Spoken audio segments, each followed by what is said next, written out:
G'day everyone and welcome back to another Catch Up with Kiralee. If you're new here, hi, I'm Kiralee, and on this channel we talk about all things cosplay, costuming and sewing related. And today I thought I would do my annual year in review and looking ahead for 2023. So let's jump right into it and let's talk about what happened at the very start of this year.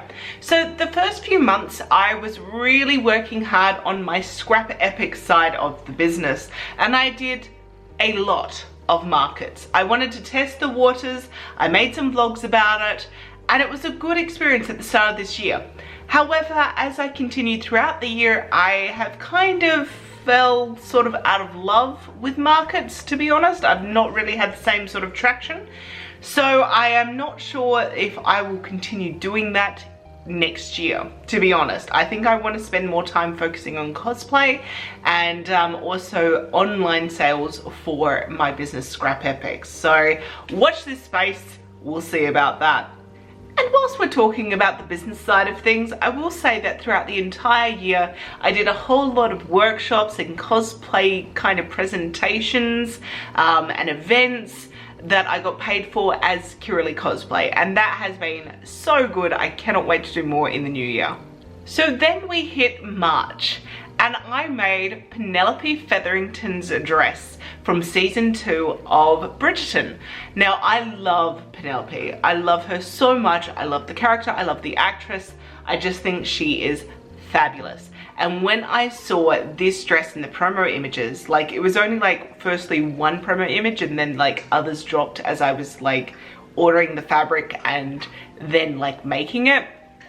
I was like, I have to make this. I have to make this. And I found the exact fabric off AliExpress and I could not have been happier. I was thrilled, I tell you. So that was amazing to make that and have that made ahead of season 2. And then to top it all off, Netflix invited me to come as a superfan virtually to their live premiere event for season 2. And it was amazing. It was so cool. I actually got to have a little bit of an interview and I had the actress who plays the seamstress also part of that interview. So it was just, whew, it was amazing. Then moving into April, Terry and I decided that we were going to enter the World Cosplay Summit again this year, and that was in July. So we decided in April, when the borders lifted, that the first place that we would go to was Singapore. We have been to Singapore a few times, absolutely love it. It's one of the locations that is pretty much the same cost to fly from Perth to Singapore as it is to fly from Perth to Sydney. And sorry Sydney, I love Singapore more. Don't hold it against me. And yes, it was absolutely brilliant. We had a lot of fun. It was our first holiday in quite some time. And we bought all the fabrics for our cosplays. So from April to July, we worked really hard on our cosplays and our props and our skit. We really didn't do much else, to be honest, and it was a lot of work. We kept it pretty low-key online during that time because we wanted it to kind of be a surprise, but I tell you, we were working very hard. We poured a lot of love into those cosplays and a lot of time, a lot of dedication, a lot of money as well. Not gonna lie, it was a lot of money. We were very happy with our cosplays, we were very happy with our skit. The results we were disappointed in, but I will say this, I will absolutely say that I wish the very best to Marmalade and Jeremy, who will be representing Australia. They did a wonderful job and they're going to be wonderful representatives of Australia next year, so I wish them the very best. So after that, which was World Cosplay Summit, I decided that I need a project that made me happy. And what makes me happy is Ruffles. And I love Sunset Dragon, who is the wonderful artist behind Red, which is, here's the reference image, and there is my costume. Yeah, I absolutely loved making this cosplay. To be honest, I loved making it. It was an absolute joy from start to finish. I've never hated making it, or you know, sometimes when you're making a cosplay you get a little bit tired of making it. Never happened with this cosplay. So this cosplay is up with Mad Hatter and Tudor Yoda as my favorite cosplays to make.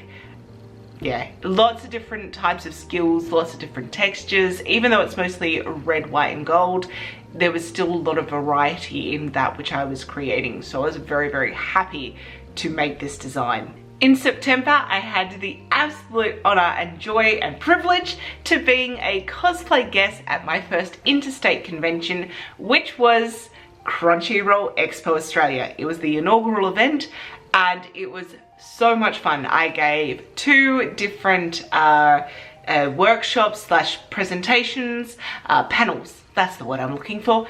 And then I also was judges with Night and Vi Cosplay, 2 wonderful human beings, beautiful, beautiful work. And we also did a wig styling battle with each other. That was interesting. Terrifying, I will say, terrifying. I was there for giggles, to be honest, because I do not have wig styling skills like those 2 at all. But yes, it was an amazing experience. We had so much fun. I know that I really did, and it was wonderful to even have moments in the green room to sit and chat to the voice actors. They were hilarious and they had some great stories. October, I continued working on Red and I applied very last minute for Art to Play, not thinking I would get selected. Surprise, November, I get selected for Art to Play and I head over to Nantes in France where I compete, and I came third in an international cosplay competition. It was amazing, and these people were just fabulous. The organization, the staff, the helpers, the other contestants, the audience, it was mind-blowingly good. There was so many people in the hall, the theater, cheering us on, laughing at our jokes. It was brilliant.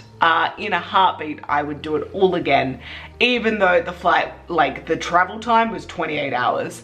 And then, of course, after Nantes, I had one day in Paris where I actually got to meet the wonderful Nikki and Melchior, and it was brilliant. I have been speaking to these 2 for the last 2 years through Discord for like every Saturday night my time, and got to know them. I adore them so very much. So it was lovely to spend a day with them in Paris, go to the Opera House and take photos as Christine Daae. And then I had dinner with Lena and Ben from WCS. I met them in my year. Lena was one of the competitors and Ben, of course, was the organizer. So we had dinner with them as well. It was just brilliant. Okay guys, it was just brilliant. There's nothing else I can say about it. It was 3 full days that I spent in France, and then I traveled back. It was a whirlwind adventure, I tell you, and I was very tired, but it was amazing. And as for December, I was a cosplay guest at Holiday Matsuri, and at the time of recording this, I will say, I'm still in Perth. So I don't know how it went, but I'm gonna say that it was amazing. So I'm gonna put that out there in the universe, and it is what it is. No doubt in January or February, there will be a video all about my experience, so watch that space for that one. But yes, being invited to go to Holiday Matsuri, it is a dream come true. That is like one of the things on the bucket list to like tick off, because being an international cosplay guest, tick. Very excited to do that. And Holiday Matsuri is definitely on my list of conventions that I absolutely wanted to go to. So all the stars aligned and I am super excited to head over there. So let's talk 2023. And oh boy, I am excited. So we're starting off in America, and I will be attending Anime Los Angeles as an attendee. So not a guest, I am just a regular attendee. I bought my ticket, I've got the hotel, it's all happening. And I'm very excited for it because Red will be making her cosplay competition debut there. I'm gonna enter it. I've already entered her into the competition. I've got a skit ready. It's gonna be good. It's gonna be good. At least I hope so. I hope that the Americans get my sense of humor and where I'm going with this skit. Because you know it's gonna be comedy. It's me. It's gonna be comedy. And I mean, it's going to be an exciting year, I can tell you that. But there's a lot of moving parts to 2023 from where I'm sitting. So I will say that I have probably one cosplay so far that I have pretty much locked in. I don't know exactly what I'm going to be making her for, but she's there. I will give you the hint that she is another Sunset Dragon design. And I'm very excited to make her. I had a lot of fun making Red, so I'm hoping that I'm going to have a lot of fun making her as well. The other thing that I'm super excited for is Oz Comic Con coming back to Perth. Oz Comic Con, when it was being run by ReedPop, was definitely my favourite convention in Australia. I know it's changed owners, and I'm excited to see what they do with it. It's a good convention, and everything that I'm hearing from over east is that Oz Comic Con under the new leadership is still a very good convention. So I'm excited that they're coming back to Perth. It's gonna be good. We're gonna have an absolute hoot. So yeah, other than that, I'm gonna leave things up in the air for a little bit, and we'll see what falls down. You know, I didn't have a huge plan for this year, and I managed to do a lot. Anyway guys, thank you so much for watching. I also want to thank my amazing patrons who have supported me throughout this entire year. It has been a blast, and I want to give a special thank you to my $10 a month tier patrons, who are Justine Ghosty, Rogue Threads, Fangirl X, Sam M, Monica, Lulu Rush Cosplay, and Sotaku. Thank you guys so much for watching. I'll see you all in the next one. Bye!